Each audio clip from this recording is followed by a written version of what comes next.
Welcome to I dream. గోవాలో arrest చేసిన Johnny మాస్టర్ని హైదరాబాద్ తీసుకొచ్చిన నార్సింగ్ పోలీసులు రాజేంద్ర కోర్టులో ప్రవేశపెడతారు. ప్రవేశపెట్టిన తర్వాత కోర్టు ఆదేశాల మేరకు అతన్ని జైలు తరలించే అవకాశం కనిపిస్తుంది. అయితే ఈ కేసులో చాలా ఇంపార్టెంట్ కనిపిస్తుంది. ఫస్ట్ కేసు నమోదైంది రాయదుర్గం పోలీస్ స్టేషన్, తర్వాత అక్కడి నుండి నార్సింగ్ వచ్చింది, జరిగింది బాంబేలో జరిగింది. ఈ మూడిట్లో కేసు ఉండబట్టే 3 పోలీస్ స్టేషన్ పరిధి ఉంది కాబట్టి ఈ కేసులో ఎక్కడైనా వీకిపోయే అవకాశం ఉందా? ఖచ్చితంగా పోక్సో కేసులో ఎవరు జానీ మాస్టర్ ఉన్నారో ఆయనకు శిక్ష పడాలంటే కేసు ఎలా ఇన్వెస్టిగేషన్ చేయాలి అనే విషయాన్ని మనతో మాట్లాడడానికి హైకోర్టు అడ్వకేట్ శ్రీకాంత్ గారు ఉన్నారు. ఆయన అడిగి మరిన్ని విషయాలు తెలుసుకుందాం. సార్ నమస్తే అండి. సార్, పోక్సో అనగానే ఖచ్చితంగా శిక్ష పడుతుంది అనేది ఒక మ్యాండేటరీ కనిపిస్తుంటుంది. ఇప్పుడు ఈ కేసులో జానీ మాస్టర్ కేసులో పోక్సో సెక్షన్ పెట్టారు, తర్వాత 323 పెట్టారు, 506 అన్నీ కూడా పెట్టుకొచ్చారు. ఇప్పుడు మీరు ఎఫ్ఐఆర్ చూశారు కాబట్టి కేసు ఎలా ఇన్వెస్టిగేషన్ చేస్తే కరెక్ట్గా శిక్ష పడుతుంది. ఇందులో 3 స్టేషన్ల పరిధి ఉంది కాబట్టి ఫస్ట్ రాయదుర్గం 0 ఎఫ్ఐఆర్, నార్సింగ్, తర్వాత ఎఫ్ఐఆర్ జరిగింది కూడా ప్లేస్ ఆఫ్ ఎంపీస్ బాంబే. కాబట్టి ఈ టెక్నికల్ ఇష్యూస్ ఏమైనా కేసుని బ్రేక్ చేయడానికి ఏమైనా అవకాశం ఉంటుంది? మురళి గారు, మొట్టమొదటిగా నేను చెప్పాల్సింది ఏంటంటే జానీ మాస్టర్కి శిక్ష పడడానికి అనేది నేను అంగీకరించను. ఎందుకు అంటే చట్టం యొక్క పని ఒకరిని శిక్షించడమో లేకుంటే ఒకరిని శిక్ష నుంచి విమోచనం చేయడమో కాదు, న్యాయాన్ని అందించడం. జానీ మాస్టర్ ఒకవేళ తప్పు చేసి ఉండుంటే అతనికి శిక్ష పడుతుంది. అంతేగాని జానీ మాస్టర్ శిక్ష వేయడానికి ఎలా చేయాలి అనే ఆలోచన ధోరణి కూడా సమాజంలో ఏదైతే సోషల్ మీడియాలో అంతా కనిపిస్తుందో ఇతను శిక్ష పడాలి అనేది, ఆ ధోరణి అనేది కరెక్ట్ కాదు. ఎందుకు అంటే ఇప్పుడు ప్రిన్సిపల్ ఆఫ్ లా ఏ ఒక్క అక్యూజ్డ్ పర్సన్ అయినా కానీ అతను నేరం ప్రూవ్ అయ్యేంత వరకు కూడా అతను గిల్టీ కాదు. అవును, అతను కేవలం నేరారోపితుడు మాత్రమే. కాబట్టి అతను శిక్ష పడిపోవాలి. శిక్ష పడాలంటే ఏం చేయాలి? సమాజం కోరుకుంటే చాలా కోరుకుంటారు సమాజం. అటువంటి వ్యక్తులు ఈ విధంగా చేయడం వల్ల సినీ పరిశ్రమకు ఒక చెడ్డ పేరు వస్తుంది కాబట్టి కఠినంగా శిక్షించాలంటూ అదర్ సైడ్ పక్షం వినకుండా, అందుకనే మనకు రాజ్యాంగం మనకు ఇచ్చిన హక్కు ఏంటి అంటే ప్రతి ఒక్కరికి కూడా ఫెయిర్ ట్రయల్ అనేది ఉంటుంది. ఈ ఫెయిర్ ట్రయల్ అనేది జరగకుండా నువ్వు తప్పు చేసావు అని చెప్పేసి కన్క్లూడ్ చేయడానికి సమాజంకు రైట్ లేదు. సమాజం తన ఒపీనియన్ ఎక్స్ప్రెస్ చేయొచ్చు. ఒకవేళ చేసి ఉంటే ఖచ్చితంగా శిక్షార్హుడు, ఖచ్చితంగా శిక్ష పడాలి. చేసి ఉన్నాడు అనే ప్రిలిమినరీ ఇన్వెస్టిగేషన్ కానీ రివీల్ చేస్తే శిక్ష పడే విధంగా పోలీసు వారు, ప్రాసిక్యూషన్ వారు తగిన చర్యలు తీసుకోవాలి. ప్రాసిక్యూషన్ లేకుండా చూసుకోవాలి. అంతవరకు మాత్రమే స్టేట్ డ్యూటీని చేయాలి. అంతేగాని శిక్ష విధించడము, శిక్ష పడేలా చేయడం అనేది మోటివ్ అవ్వకూడదు. అలాంటి మోటివ్ ఎప్పుడైతే తయారవుతుందో మనం అందరం కూడా, సమాజం కూడా అంటే బ్యాక్వర్డ్ మైండ్ సెట్ మనకు ఉంది అనడానికి అదొక నిదర్శనం. కాబట్టి ఫెయిర్ ట్రయల్ అనేది అందరికీ ఆపర్చునిటీ ఉండాలి. జానీ మాస్టర్ పక్షాన్ని వినాలి. అతను తన డిఫెన్స్ని తను చేసుకోవాలి. ఆ డిఫెన్స్ చేసుకున్న తర్వాత ఒకవేళ ప్రాసిక్యూషన్ వారు కానీ నిరూపించితే అతనికి శిక్ష పడి తీరాలి. ఆ ధోరణిలో మనం ఉండాలి. ఇది నెంబర్ 1. అయితే ఎఫ్ఐఆర్ నేను చూసాను కానీ అందులో పోక్సోకి సంబంధించిన సెక్షన్స్ ఏవి పెట్టలేదు. 376లోనే ఉంది. 376, 323 ఏదో ఉంది, 506 ఉంది. పోక్సో ఇన్వోక్ చేయలేదు. బహుశా పోక్సో ఇన్వోక్ చేయడానికి కారణం కూడా ఎఫ్ఐఆర్లోనే ఉంది. ఇప్పుడు నేను చెప్తే అది మరీ ప్రీమెచ్యూర్ అవుతుంది కాబట్టి ఆ విషయం నేను చెప్పదలుచుకోలేదు. పోక్సోకి అట్రాక్ట్ అయ్యే విధంగా మాత్రం ఆ పర్టికులర్ ఎఫ్ఐఆర్లో ఇంగ్రీడియంట్ అనేది నాకు కూడా కనిపించలేదు. కానీ 2019లోనే 2020లో బాంబాయి తీసుకెళ్ళి తను రేప్ చేశాడంటూ చెప్పింది కాబట్టి అప్పటికి ఆమె మైనర్ కాబట్టి ఆమె మీద జానీ మాస్టర్ మీద పోక్సో వస్తుంది. ఖచ్చితంగా మైనర్ బాలిక మీద కానీ ఒకవేళ ఇలాంటి సెక్షువల్ అసాల్ట్ ఏదైనా జరుగుంటే అది పోక్సో చట్టాన్ని కంపల్సరీగా అట్రాక్ట్ చేస్తుంది. కానీ ఇప్పుడు ఇందులో చూడాల్సింది ఏంటంటే లాలో కూడా బహుశా ఇలాంటి కేసులు దొరికినప్పుడు మాత్రమే మనకు ఒక కొత్త ఇంటర్ప్రిటేషన్ని, కొత్త చట్టాన్ని ఇవాల్వ్ చేసే మనకు ఆపర్చునిటీ దొరుకుతుంది. అదేంటి అంటే ఒక అమ్మాయి మైనర్గా ఉంది. మైనర్గా ఉన్న అమ్మాయికి, ఫర్ ఎగ్జాంపుల్ మీ ఈజీగా అర్థం కావడానికి చెప్తాను, మైనర్గా ఉన్న అమ్మాయికి హిందూ వివాహ చట్టంలో పెళ్లి చేస్తారు. పెళ్లి చేసిన తర్వాత సబ్సిక్వెంట్లీ అది డిజాల్వ్ అవ్వకుండా సబ్సిక్వెంట్లీ మెజారిటీ తీరిన తర్వాత కూడా తను కానీ మ్యారేజ్ కంటిన్యూ చేస్తే ఇంకా మైనారిటీలో జరిగిన పెళ్లి చెల్లదు అనే గ్రౌండ్ తీసుకోవడానికి వీల్లేదు. అలాగే ఇప్పుడు మైనారిటీలో ఉన్న ఒక అమ్మాయి ఇలాంటి మైనర్గా ఉన్నప్పుడు పెళ్లి జరిగింది, మెజారిటీ రాగానే రీజనబుల్ టైంలో ఇది మైనర్గా ఉన్నప్పుడు జరిగిన పెళ్లి కాబట్టి ఇది చెల్లదు అని చెప్పేసి తన కోర్టును ఆశ్రయిస్తే ఆ పెళ్లి రద్దు అవుతుంది. కానీ సబ్సిక్వెంట్గా తను కానీ అది కంటిన్యూ చేసి ఒకవేళ ఆ కంటిన్యూషన్ మ్యారేజ్లో ఉండి ఆ తర్వాత ఎప్పటికో వెళ్ళి 4 ఏళ్ళకో 5 ఏళ్ళకో వెళ్ళి నేను మైనర్గా ఉన్నప్పుడు జరిగింది కాబట్టి చెల్లదు అంటే కుదరదు. నేను మెజారిటీ తీరిన తర్వాత కోహాబిట్ చేసింది కాబట్టి. రైట్. సో ఇలాంటిది ఆ హిందూ వివాహ చట్టంలో ఉంది. ఆ లాజిక్ని ఒకవేళ ఇక్కడ కానీ అప్లై చేస్తే, చేయమని నేను చెప్పట్లేదు, జస్ట్ ఒక రీజనబుల్ అప్రిహెన్షన్ని నేను రేజ్ చేస్తున్నా. మైనారిటీలో ఉన్నప్పుడు ఒక అఫెన్స్ జరిగింది, మెజారిటీ తీరింది, 18 ఏళ్ళు వచ్చాయి. ఇప్పుడు ఆ అమ్మాయికి దాదాపు 21-22 సంవత్సరాలు ఉన్నాయి. సో మెజారిటీ తీరింది. ఆ తర్వాత చాలా కాలం ట్రావెల్ కూడా జరిగింది. ఆ జరిగిన తర్వాత తన ద్వారా ఆపర్చునిటీస్ తెచ్చుకుంది. ఆ తర్వాత ఇప్పుడు కన్క్లూజన్ ఆఫ్ ఎఫ్ఐఆర్ చూస్తే కాంట్రడిక్షన్ ఉంది. నాకైతే అలా అనిపించింది. బేర్లీ కంప్లైంట్ చూస్తే మాత్రం నాకు ఇద్దరి పక్షాన్ని, అంటే జానీ పక్షాన్ని వినకుండా ఈ యొక్క ఎఫ్ఐఆర్ని బేస్ చేసుకొని ఇదే జరిగిందేమో అనే అపోహకి నేనైతే రావట్లేదు. ఓకే. అయితే ఆ రీజనబుల్ టైం అనేది లేదు కాబట్టి పోక్సో బహుశా అట్రాక్ట్ అవుతుందా లేదా అనేది అందులో ఆ ఎఫ్ఐఆర్లో ఏదైతే ఆ అమ్మాయి రిపోర్ట్ రాసిచ్చిందో, రిటర్న్ కంప్లైంట్ ఇచ్చిందో, హ్యాండ్ రిటర్న్ కంప్లైంట్ అది. ఆ హ్యాండ్ రిటర్న్ కంప్లైంట్లోది ప్రిలిమినరీగా అవుతుంది. ఓకే. అది పోక్సో చట్టాన్ని పెద్దగా అట్రాక్ట్ చేయనట్టే నాకైతే అనిపించింది. సబ్సిక్వెంట్లీ ఏదైనా సెక్షన్ ఆల్టరేషన్ చేసి వేస్తారేమో నాకు తెలియదు. ఓకే. సెక్షన్ ఆల్టరేషన్స్ జరిగితే బహుశా పోక్సోని ఎలా అట్రాక్ట్ చేస్తారో అనేది చూడాలి. సార్ ఫస్ట్ చేసే వీలైతే ఉంది. ఓకే. రాజేంద్ర నగర్లో ఇచ్చారు, ఇచ్చింది కేసు ఏమో అమ్మాయి కంప్లైంట్ ఉండే రెసిడెన్స్ అక్కడ కాదు కాబట్టి దాన్ని 0 ఎఫ్ఐఆర్ కట్టి ట్రాన్స్ఫర్ చేశారు. అవును. ఇక్కడ ఎఫ్ఐఆర్ ఇష్యూ అయింది, ఆయన కోసం పట్టుకున్నారు. అవును. కానీ ఫస్ట్ జరిగిన అఫెన్స్ బాంబే. ఎస్. ఆ టెక్నికల్గా ఏమైనా డిఫెన్స్ వాళ్ళకి ప్లస్ లేదు, అది కాదు, ఈ కేసులో అవ్వదు. ఎందుకు అంటే జనరల్గా ఏంటి అంటే ఇప్పుడు ఈ కొత్త విఎన్ఎస్ఎస్లో ఇది ఒక లాకునా అనే చెప్తాను నేను. 0 ఎఫ్ఐఆర్ అనేది దాని పరిధిని దాటింది అనేది నా ఒపీనియన్. ఇంతకుముందు కూడా నేను డ్రీమ్లో మాట్లాడినప్పుడు నేను ఎక్స్ప్రెస్ చేశాను. అదేంటంటే 0 ఎఫ్ఐఆర్ అనేది ఒక దగ్గర ఎఫ్ఐఆర్ రిజిస్టర్ అయ్యి ట్రాన్స్ఫర్ అవ్వడం వరకు సమంజసంగా ఉంటుంది, కానీ ఇన్వెస్టిగేషన్ చేయడం అనే పరిధిని ఇవ్వడం అనేది కరెక్ట్ కాదు. కానీ ఈ కేసులో అంటే ఇప్పుడు ఎట్లా అంటే ఫర్ ఎగ్జాంపుల్ గుజరాత్ పోలీసులు నా మీద ఎఫ్ఐఆర్ చేసి ఇన్వెస్టిగేషన్ చేసేసి అరెస్ట్ చేసేసి ఓన్లీ ఛార్జ్ షీట్ వేసి ట్రయల్ చేయడానికి మాత్రం హైదరాబాద్కి తీసుకురావచ్చు. అంటే అఫెన్స్ ఇక్కడ జరుగుంటుంది, వాళ్ళు అక్కడ చేయొచ్చు. సో బేసికలీ గుజరాత్ పోలీసులు ఎక్కడికన్నా వెళ్ళి నన్ను అరెస్ట్ చేయొచ్చు. అలాంటి ప్రావిజన్ ఇప్పుడు బిఎన్ఎస్ఎస్లో సెర్చ్ చేయొచ్చు 185, 173 కలిపి చదివితే. సో ఈ ఇమ్మీడియట్గా వాళ్ళ ఇన్వెస్టిగేషన్ కూడా కంప్లీట్ చేసేసి జ్యూరిస్డిక్షనల్ మ్యాజిస్ట్రేట్ గారి దగ్గరికి ట్రయల్ కోసం పంపించాలి. ఈ ప్రొసీజర్ అనేది అంత సెన్సిబుల్ ప్రొసీజర్ కాదనేది నా వ్యక్తిగతమైన ఒపీనియన్. This is number 1. కానీ ఈ కేసుకి అది అప్లికేబుల్ కాదు. ఎందుకు అంటే పార్ట్ ఆఫ్ క్రైమ్ ఇక్కడ కూడా జరిగింది. ఎందుకంటే బాంబేలో జరిగింది, ఇక్కడ జరిగింది, తన ఇంట్లో జరిగింది, హైదరాబాద్లో జరిగింది. కాబట్టి జ్యూరిస్డిక్షన్ అనేది ఇప్పుడు ప్రజెంట్ రాయదుర్గం కాకుండా నార్సింగి పోలీసులకి ఉండే జ్యూరిస్డిక్షన్ డెఫినెట్గా వాళ్ళకి జ్యూరిస్డిక్షన్ ఉంది. పార్ట్ ఆఫ్ క్రైమ్ జరిగింది కాబట్టి. అంటే ఒక క్రైమ్కి చైన్ ఆఫ్ ఈవెంట్స్ జరిగినప్పుడు, అంటే ఫర్ ఎగ్జాంపుల్ బాంబ్ బ్లాస్ట్ హైదరాబాద్లో జరిగింది, దీని ప్లానింగ్ ముంబైలో జరిగింది, దీని మెటీరియల్ ఢిల్లీలో తీసుకున్నారు, అసలు ప్లానింగ్ కాశ్మీర్లో జరిగి ఉంటుంది. సో ఇప్పుడు ఈ 4 ప్రాసెస్లో కూడా జ్యూరిస్డిక్షన్ ఉంది, ఎక్కడన్నా చేయొచ్చు. అలాగే ఇది కూడా ఒక పార్ట్ ఆఫ్ క్రైమ్ బహుశా 376 వరకు మీకు బాంబేలో జరిగింది, తర్వాత అసాల్ట్ వచ్చేసి హైదరాబాద్లో జరిగింది, ఇంటికి వెళ్ళి స్కూటీని తగలబెట్టాడు, అక్కడికి వెళ్ళి గొడవ చేశాడు అనేది వాళ్ళ ఇంట్లో నార్సింగి అండర్లో జరిగింది. సో ఒక పార్ట్ ఆఫ్ క్రైమ్ ఉంది, సేమ్ క్రైమ్ కానప్పటికీ ఒక కాజ్ ఆఫ్ యాక్షన్ ఉంది కాబట్టి చెయ్యొచ్చు. మేజర్గా కాగ్నిజబుల్ అఫెన్స్ ఉండేది బాంబేలో కాబట్టి బాంబేలో ఇన్వెస్టిగేట్ చేయాలా అనేది బహుశా ఇప్పుడు పోలీసు వాళ్ళు దానికి అదే కొత్త చట్టంలో అయితే న్యూ క్వశ్చన్ ఆఫ్ లానే అది. అంటే ఒక కాగ్నిజబుల్ అఫెన్స్ ఉంది, నాన్ కాగ్నిజబుల్ అఫెన్స్ ఉంటుంది, ఇంకోటి 323 కాగ్నిజబుల్ అయినప్పటికీ మూడిట్లో మోర్ సీరియస్ అఫెన్స్ అనేది అక్కడ ఉంది కాబట్టి అక్కడ ఇన్వెస్టిగేట్ చేస్తారా, లేకుంటే వీళ్ళు అక్కడికి వెళ్ళి ఇన్వెస్టిగేట్ చేయొచ్చు. చట్టంలో అయితే వీళ్ళు అక్కడ ఇన్వెస్టిగేట్ చేయడానికి కూడా వీళ్ళకి రైట్ ఉంది.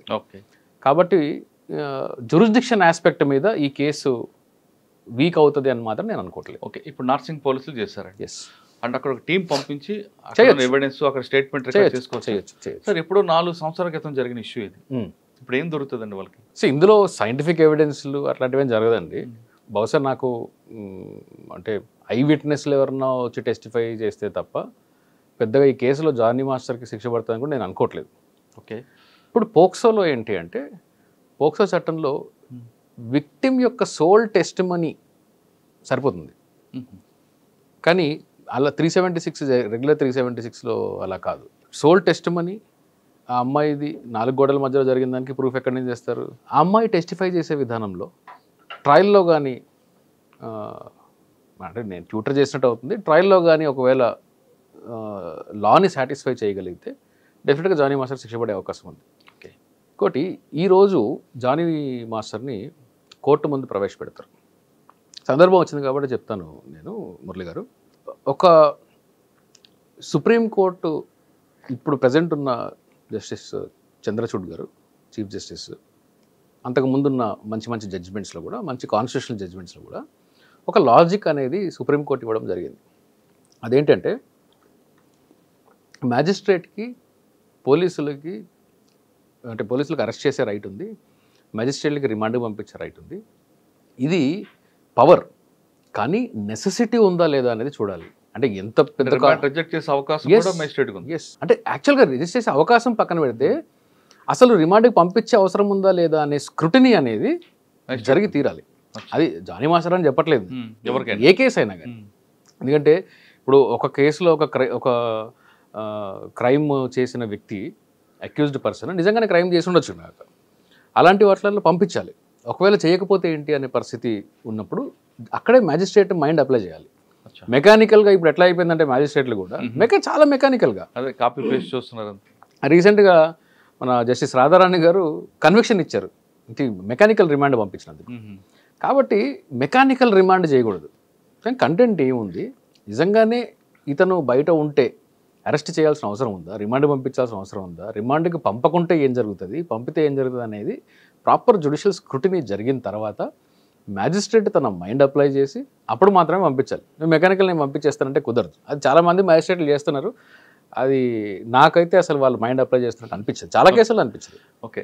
అలాగే ఈ 41A సిఆర్పిసి మనకు పాత చట్టంలో ఉంది కదా, ఇప్పుడు 35 BNS, అందులో కూడా కొత్త చట్టాలు తీసుకొని వచ్చినప్పుడు ఒక కొత్త చేంజ్ చేసే అవకాశం మనకు ఉన్నది. లాస్ట్ టైం నేను చెప్పాను.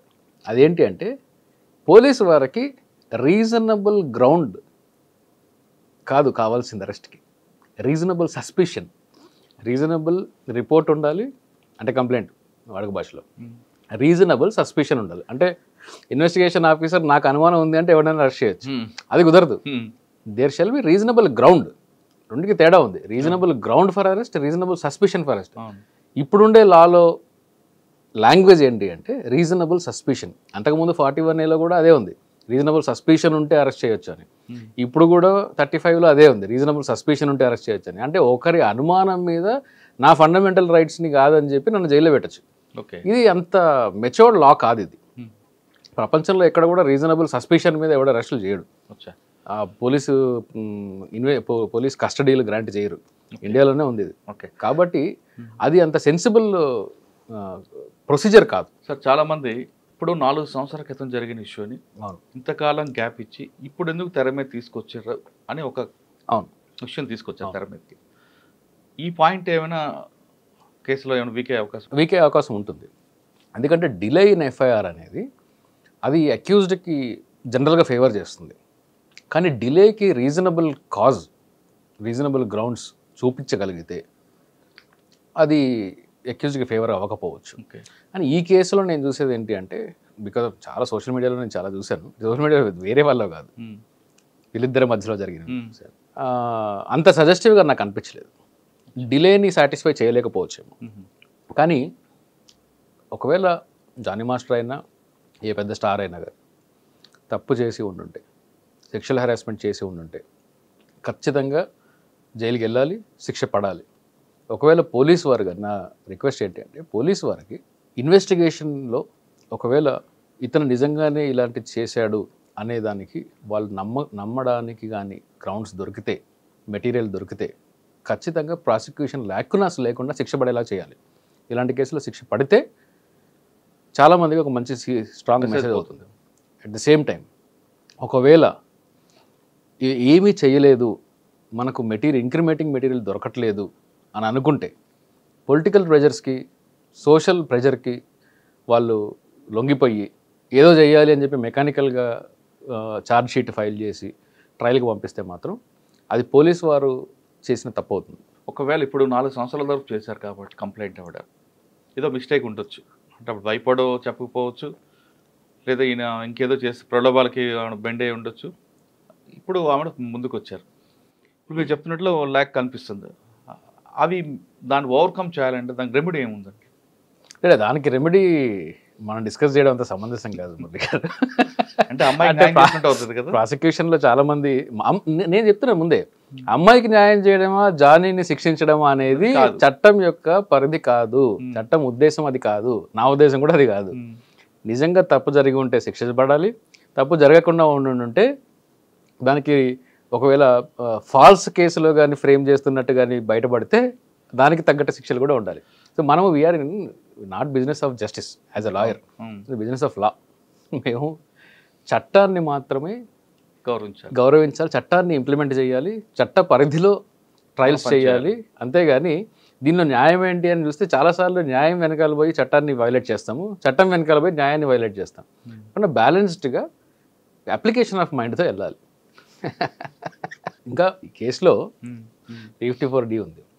అందులో చాలామంది ఏమనుకుంటారు, నాకేదన్నా మెసేజ్లు పెట్టినా, నాకేదన్నా అంటే స్టాకింగ్ చేసినా కానీ, సెక్షువల్లీ ఎక్స్ప్లిసిట్ మెసేజ్లు పెట్టినా కానీ నేను 354D కింద కేసులు కట్టచ్చు అని చెప్పేసి అనుకుంటారు. పోలీసులు కూడా 354 కిందే కేసులు కడతా ఉంటారు. ఇది అందులో ఒక లాజిక్ ఉంది, అది దీనికి అప్లికబుల్ కాదు, జస్ట్ నాలెడ్జ్ కోసం చెప్తున్నా. ఒక అమ్మాయికి ఎలాంటి ఎక్స్ప్లిసిట్ మెసేజ్లు మీరు పెడితే ఈ అమ్మాయి నాకు ఇది ఇష్టం లేదు ఇంకా పెట్టొద్దు అని వ్యక్తపరచాలి, డినై చేయాలి. డినై చేయకుండా తను కూడా కంటిన్యూ చేసి రిప్లైలు చేస్తూ ఉండి ఆ తర్వాత ఎప్పటికో 1-2 ఇయర్స్కి వెళ్ళి లేదు అప్పుడు నాకు ఇలాంటి పవన్ మెసేజ్లు పెట్టాడు, అప్పుడు నాకు ఇలాంటి మెసేజ్లు పెట్టాడు, నన్ను వాట్సాప్లో హెరాస్ చేశాడు, ఫేస్బుక్లో చేశాడు, అప్పుడు పంపించినవన్నీ కూడా తప్పు కాబట్టి కేసులు పెట్టాలంటే కుదరదు. ఎందుకంటే మీరు ఎక్స్ప్రెస్గా డినై చేసి ఉండాలి, ఆ డినయల్ చూపించాలి. డినయల్ చూపించలేకపోతే 354 నిలబడదు. At the same time sexually మెసేజ్లు పంపడము, సెక్షువల్ అడ్వాన్సెస్ చేయడం అనేది స్టాకింగ్ కాదు. కేవలం తనతో ఒక కాంటాక్ట్ ఎస్టాబ్లిష్ చేసి ఆ కాంటాక్ట్ని కంటిన్యూ చేయడానికి చేసే అటెంప్ట్ మాత్రమే 354లోకి వస్తుంది. సో ఇవి కన్ఫ్యూజన్స్ ఉండేవి. రేపు పొద్దున ట్రయల్ స్టేజ్లో ఈ ట్రయల్ ఎలా చేస్తారో నాకు తెలియదు, ఆర్గ్యుమెంట్ లెవెల్కి వచ్చినప్పుడు ఇలాంటి లీగల్ గ్రౌండ్స్ తీసుకుంటే బేస్డ్ ఆన్ ఎఫ్ఐఆర్ మాత్రం జానీకి శిక్ష పడే ఛాన్సెస్ తక్కువ ఉన్నాయి. కానీ ప్రాసిక్యూషన్ వారు కానీ లాక్యునాస్ లేకుండా ఇన్వెస్టిగేషన్ ఛార్జ్షీట్ కానీ వేయగలిగితే శిక్ష పడే అవకాశాలు పెరుగుతాయి. సినిమా వాళ్ళు అనగానే ఫస్ట్లో బాగానే మాట్లాడుకుంటారు, ఫ్రెండ్షిప్ అంటారు, రకరకాలు చూస్తుంటాం. కొంతమంది వాళ్ళ దగ్గర క్లోజ్గా మూవ్ అయ్యి ఫొటోస్ ఉంటాయి, అమ్మాయి ఆయన దగ్గరికి వెళ్ళడం, ఆయన ఒళ్ళో కూర్చుని ఫోటోలు, ఇవన్నీ కూడా సోషల్ మీడియాలో మనం చాలా చూస్తుంటాం. సినిమా వాళ్ళకి అది అలవాటే అని వదిలి పెడతాం. కొంతకాలం వాళ్ళిద్దరూ బాగానే ఉన్న తర్వాత ఎక్కడో ఏదో విషయంలో చిన్న క్లాష్ వస్తుంది, నన్ను ఈ విధంగా పట్టుకున్నాడు, ముద్ద పెట్టాడను, లేదా నన్ను ఈ విధంగా నైట్ రమ్మన్నాడను, ఆ ఫొటోస్ అన్నీ రిలీజ్ చేశారనుకోండి, అప్పుడు ఆ హీరో బతుకు బస్ స్టాండ్ అవుతుంది. అంతే. ఓకే, అటువంటి కేసుల్లో పెట్టే అవకాశం ఉందంటారు? ఎప్పుడో మంచి ఫ్రెండ్షిప్ ఉన్నప్పుడు దిగిన ఫోటోలు ఇప్పుడు అమ్మాయి రిలీజ్ చేసి నన్ను ఈ విధంగా ఇబ్బంది పెట్టాడు అని ఎవరైనా చేస్తే దానికి ఏంటి రెమెడీ ఏంటి? కేసులు పెట్టడానికి ఎఫ్ఐఆర్ చేయడానికి మాత్రం పనికొస్తుంది, కానీ ట్రయల్లో నిలబడదు. ఇలాంటివన్నీ కాండక్ట్ ఉంటుంది కదా, సబ్సిక్వెంట్ కాండక్ట్ ఏంటి? కానీ ఈలోగా పోలీసులు అరెస్ట్ అంటే ఉంటాయి, అంటే ప్రొసీజర్ పనిష్మెంట్ ఉంటుంది, ప్రొసీజరల్గా ఉంటుంది, కానీ అల్టిమేట్గా శిక్షలు పడడానికి చాలా అవకాశాలు తక్కువ. అందుకే నేను చెప్తున్నాను, రీజనబుల్ గ్రౌండ్, రీజనబుల్ సస్పెన్షన్ అనేది. అందుకే దీనికి ప్రూఫ్ ఉందా లేదా చూడాలి. ఎఫ్ఐఆర్ కట్టచ్చు, అరెస్ట్ చేయడానికి అంటున్నాను నేను. చేస్తే ఇన్వెస్టిగేషన్ కూడా కొంచెం సీరియస్ లెవెల్లో చేసే ఛాన్సెస్ ఉంటాయి. ఇప్పుడు మీరు అన్నట్టు చాలా కేసులు సినిమా ఇండస్ట్రీ కాదండి, బయట కూడా మీకు బయట కూడా ప్రతి ఇండస్ట్రీలో ఉంటుంది, నాకు తెలిసి మీడియాలో ఉంటుంది, అండ్ మా ఫీల్డ్లో ఉంటుంది, సాఫ్ట్వేర్ ఫీల్డ్లో ఉంటుంది, ప్రతి ఫీల్డ్లో ఉంటుంది. ఫ్రెండ్షిప్ ఉంటుంది, కొన్ని రోజులు కలిసి ట్రావెల్ చేస్తారు, బాగున్నంత వరకు అన్నీ బాగుంటాయి.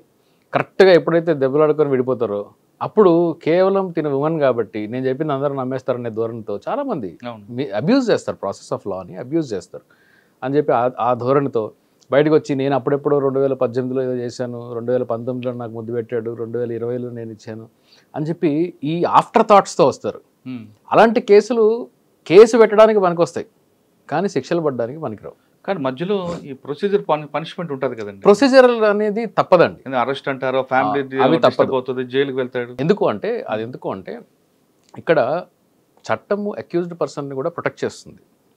అక్యూజ్డ్ పర్సన్ని ప్రొటెక్ట్ చేస్తూ అలెజ్డ్ విక్టిమ్ రైట్స్ని కూడా చట్టం కాపాడుతుంది. ఈ రెండుకి మధ్యలో బ్యాలెన్సే.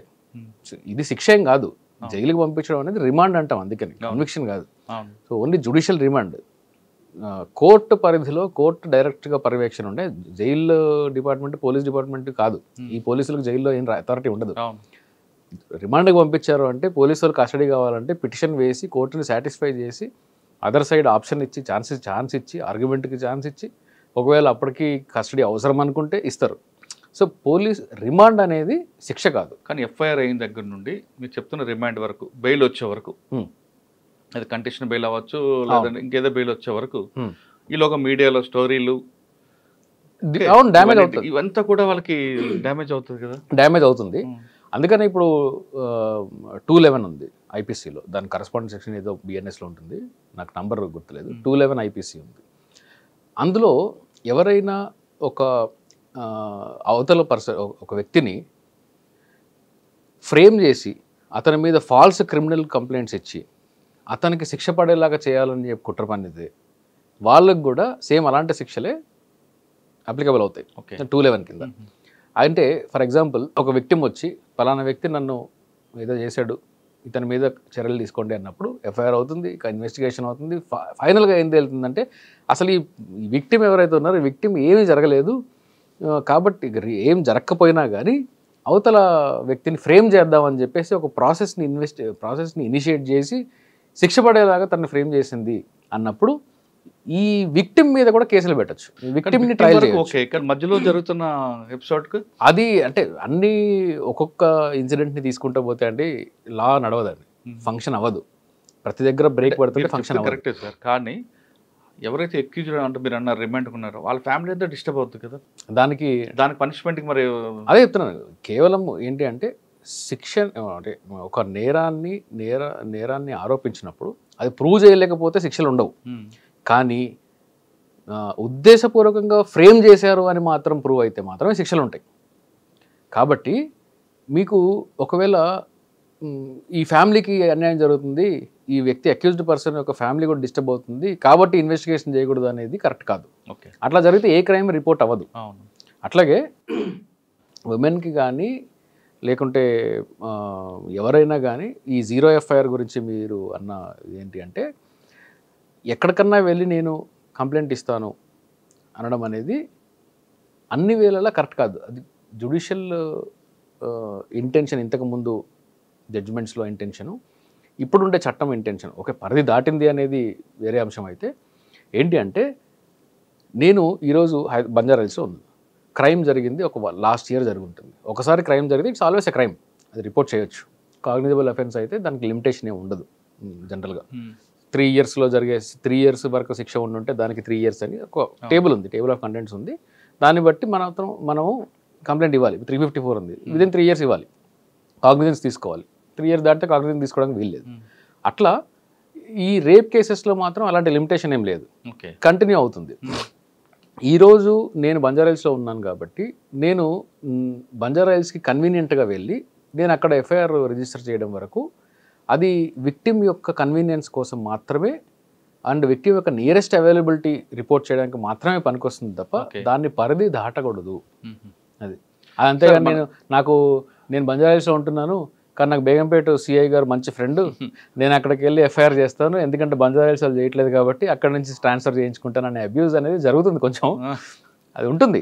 అంటే జనరల్గా నాకే ఫోన్లు చేస్తారు, చేసి ఏమండి మా లోకల్ పోలీస్ స్టేషన్ రీసెంట్గానే వచ్చింది ఒక కాల్, లోకల్ పోలీస్ స్టేషన్లో ఎఫ్ఐఆర్ కట్టినట్టున్నారండి, మీకు ఏమైనా తెలిసిన పోలీసు వాళ్ళు ఉంటారు కదా చెప్పండి, అక్కడికి వెళ్ళి 0 ఎఫ్ఐఆర్ చేస్తాను అక్కడ నుంచి ట్రాన్స్ఫర్ చేసుకుంటాను.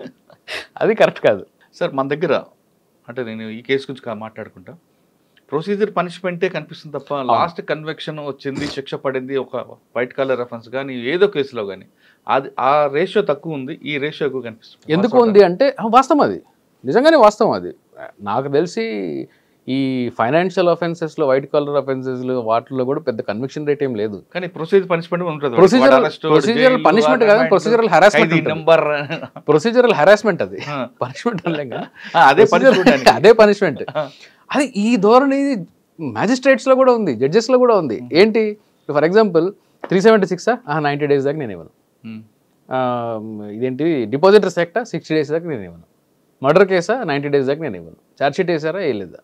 అంటే ఇంత మెకానికల్గా ఈ కేసు అంటే ఎటు కన్విక్షన్ పడుతుంది కాబట్టి వీడిని 4 రోజులు జైల్లోనే పెడదాం. అదే అంటే పోలీసులు కూడా అలాగే తేనట్లున్నారండి చాలా కేసుల్లో. పోనీ లోపల పంపిస్తే ఆడే ఉంటాడు 14 రోజులు, ఎటు ప్రూవ్ అవ్వదు కదా, నేను కూడా జైలు ఉండదు, నాకు ట్రాన్స్ఫర్ అయిపోతా కదా, నాకు ఎందుకు లేదు, ఎటు ప్రూవ్ అవ్వదు పాడవద్దు. కాబట్టి ఎందుకంటే వీళ్ళు ఇన్వెస్టిగేషన్ కూడా 4 గోడల మధ్యలో చేస్తారు. ఎన్ని 161 స్టేట్మెంట్లు చూస్తామండి మేము. మీకు ఒకరోజు ఈరోజు ఎఫ్ఐఆర్ జరుగుతుంది, కనీసము ఆ 161 స్టేట్మెంట్ రికార్డ్ చేసే వాళ్ళకి మినిమం కామన్ సెన్స్ ఉండదు. ఈరోజు ఎఫ్ఐఆర్ జరుగుతుంది, ఎఫ్ఐఆర్లో కంటెంట్ ఒకటి ఉంటుంది. ఈయన 2 నెలలకు ఛార్జ్ షీట్ వేస్తాడు, కానీ ఛార్జ్ షీట్లో ఏం చేస్తాడంటే 161 స్టేట్మెంట్ ఎఫ్ఐఆర్ జరిగిన రోజే రాస్తాడు. పోనీ రాశాడు, అప్పటికి నేను రియల్ కేసు చెప్తున్నాను, పోనీ రాశాడు. ఎఫ్ఐఆర్లో ఒక థియరీ ఉంటుంది, అదే రోజు 161లో ఇంకో థియరీ ఉంటుంది. అది ఒకటే రోజు ఎలా చేస్తారు అంటే బహుశా ఇది ఒక 1 మంత్ లేకుంటే 1 వీక్ తర్వాత రాస్తే ఆ కంప్లైంట్ ఇచ్చిన వ్యక్తో విట్నెస్ ఇచ్చిన వ్యక్తో దాని థియరీని డెవలప్ చేసి లాకునాస్ని క్లియర్ చేసి ఇంకా ఫర్దర్ ఇన్ఫర్మేషన్ ఇచ్చిండొచ్చు, కానీ అదే రోజు చేస్తాడు. నాలంటోడు ఏం కొడతాడు ట్రయల్లో, సేమ్ డే ఇది చెప్పావు, సేమ్ డే పోలీసుల ముందు ఇది చెప్పావు, రెండిట్లు లేదు కరెక్ట్. మరి డౌట్, బెనిఫిట్ ఆఫ్ డౌట్ అక్యూజ్డ్కి వచ్చిందా లేదా, ఇలాగ పోతాయి. ప్రాసిక్యూషన్ లాకునాస్ ఎట్లా ఉంటాయి అంటే చాలా సిల్లీగా ఉంటాయి. పెద్ద మంచి ఇన్వెస్టిగేషన్ చేస్తారు, ఫౌండేషన్లో లాకునాస్ ఉంటాయి, అక్కడ పడిపోతుంది, ఫౌండేషన్లో ఎగిరిపోతాయి కేసు. అందుకని అంటే ఇది ఇన్కాంపిటెన్సా లేకపోతే కమిట్మెంట్ లేకపోవడమా, మెకానికల్గా చేయడమా, వాళ్ళకి చట్టం మీద అవగాహన లేకపోవడమా?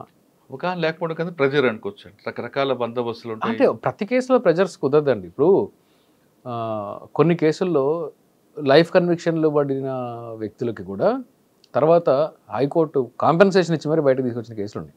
సత్యంబాబు కేసు ఉంది, కాంపెన్సేషన్ ఇచ్చి మరి బయటకు తీసుకొచ్చిన కేసులు ఉన్నాయి. అదేంటి, ఫౌండేషన్లో ప్రాసిక్యూషన్ లాకునాస్ ఉంటాయి, చేశారా లేదా అనే సంగతి తర్వాత. ఫౌండేషన్ లాకునాస్ ఉంటాయి, ప్రాసిక్యూషన్ లాకునాస్, అవి చాలా అంటే చాలా సిల్లీగా చేస్తారు అట్లాంటివి. సార్ ఫైనల్గా చెప్పండి, నేను ఈ కేసు గురించి, జానీ మాస్టర్ కేసు గురించి మాట్లాడలేదు, కానీ ఇటువంటి హై ప్రొఫైల్ కేసులు ఫస్ట్లో చాలా బ్లో అప్ అయిపోయి, అవును అసలు ఆహా ఓహో అంటుంటారు, లాస్ట్కి వచ్చేసరికి ఆ కేసు తుస్సుమంటుంటుంది. అవును, అంటే కంప్లైంట్ అయినా డ్రాప్ అయిపోవాలి, విట్నెస్ అయినా అష్టాలు అవ్వాలి, కాంప్రమైజ్ అవ్వాలి. ఇప్పుడు ఇటువంటి సంఘటనలు జరిగినప్పుడు కోర్టు టైం వేస్ట్ చేసినందుకు అప్పుడు విక్టిమ్ మీద కేసు పెట్టచ్చా? ఒకవేళ విక్టిమ్ తినని కావాలని ఫ్రేమ్ చేసింది అని మాత్రం ప్రూవ్ అయితే మాత్రమే పెట్టచ్చు. మిగతా ఏ 164లో స్టేట్మెంట్ ఇచ్చిన తర్వాత కూడా కొంతమంది యూటర్న్ తీసుకుంటారు. అది హాస్టైల్ అయిన దానికి దాన్ని ఏం చేయలేమండి, హాస్టైల్ విట్నెస్ని ఏం చేయలేము. విట్నెస్ కదా కంప్లైంట్ అంటే 164లో స్టేట్మెంట్ కూడా హాస్టైల్ అవ్వచ్చు అయిన తర్వాత కూడా, అంటే కోర్టు టైము తర్వాత ఆయనకు జరగాల్సిన నష్టం జరిగింది కదా. లేదు అంటే జరగాల్సిన నష్టం జరిగిందంటే ఇప్పుడు అలాంటి ధోరణి తీసుకుంటే కంప్లైంట్స్ అసలు రావు, ఇనిషియల్గా అసలు రిజిస్టర్ కూడా కావు, తర్వాత దేని వల్ల కేసులు ఎగిరిపోయి కోర్టు టైం అంతా వేస్ట్ అయింది, కోర్టు టైం వేస్ట్ అవుతుంది. అన్ఫార్చునేట్, అది దానికి ఇమీడియట్ సొల్యూషన్ అయితే లేదు. ఎందుకంటే కోర్టు టైం వేస్ట్ అవ్వింది అనే కన్క్లూజన్కి మనం రావాలి అంటే నేను ఇందాక చెప్పాను కదా, అరెస్ట్ అప్పుడు, ఎఫ్ఐఆర్ రిజిస్ట్రేషన్ అప్పుడు, ప్రిలిమినరీ ఇన్వెస్టిగేషన్ అప్పుడు చట్టంలో బిఎన్ఎస్ఎస్లో మార్పులు తెచ్చి ఈ రీజనబుల్ సస్పిషన్ కాదు గ్రౌండ్స్ అన్నట్టు క్రియేట్ చేసి ఈ ప్రొసీజర్ కానీ స్ట్రెంథన్ చేసి ఉంటే కోర్టు టైం వేస్ట్ అవ్వకుండా ప్రాపర్ ఇన్వెస్టిగేషన్ జరిగి ప్రాపర్ ప్రొసీజర్ ఫాలో అయ్యి కోర్టు దగ్గరికి వెళ్ళినప్పుడు కన్విక్షన్ రేట్ పెరుగుద్ది. సో కన్విక్షన్ రేట్ అనేది కోర్టులో కాదు, ప్రాసిక్యూషన్లో ఉంటుంది. కోర్టు తప్ప కాదు అది. చాలామంది ఇదేం కోర్టు అండి అంటే కోర్టు కాదు, ప్రాసిక్యూషన్ చేయాలి అది, పోలీసు వాళ్ళు పబ్లిక్ ప్రాసిక్యూటర్స్ పని అది. సో ఆ ప్రాసిక్యూషన్ లేకుండా ప్రాసిక్యూషన్ ఇన్వెస్టిగేషన్ ప్రాపర్గా లేకపోవడం, చట్టం కూడా అందుకు స్ట్రెంగ్గా లేకపోవడం అనేది మనకు క్వైట్ అన్ఫార్చునేట్. అది జానీ మాస్టర్ కేసులో పోలీసులు అరెస్ట్ చేసి ఛార్జ్ షీట్ వేయడంలో ఉత్సాహం, కరెక్ట్గా చేసి ఇన్వెస్టిగేషన్ చేస్తే జానీ మాస్టర్ ఖచ్చితంగా శిక్ష పడుతుందంటున్నారు శ్రీకాంత్ గారు. ఏదో మీడియా హడావుడి కోసం తూతూ మంత్రంగా చేయకుండా కరెక్ట్గా ప్రొసీజర్ ప్రకారం వెళ్తే, ప్రాసిక్యూషన్ కూడా కరెక్ట్గా ఇన్వెస్టిగేషన్ చేసుకుంటూ వెళ్తే ఖచ్చితంగా శిక్ష వస్తుంది, లేదా ఆ కేసు కూడా చాలా కేసులాగా నీరుగారే అవకాశం కనిపిస్తుందంటూ శ్రీకాంత్ చెప్తున్నారు. ఇది శ్రీకాంత్ గారితో, ఒకవేళ ఆయన చెయ్యకపోతే శిక్ష పడకూడదని కూడా చెప్తున్నాను నేను, శిక్ష పడకూడదు కూడా చెప్తున్నారు. ఇది శ్రీకాంత్ గారితో ఎక్స్క్లూజివ్ ఇంటర్వ్యూ. వచ్చే వారం మరో విషయంలో మళ్ళీ కలుద్దాం. అంతవరకు నమస్తే, thank you sir, thank you very much. నమస్తే.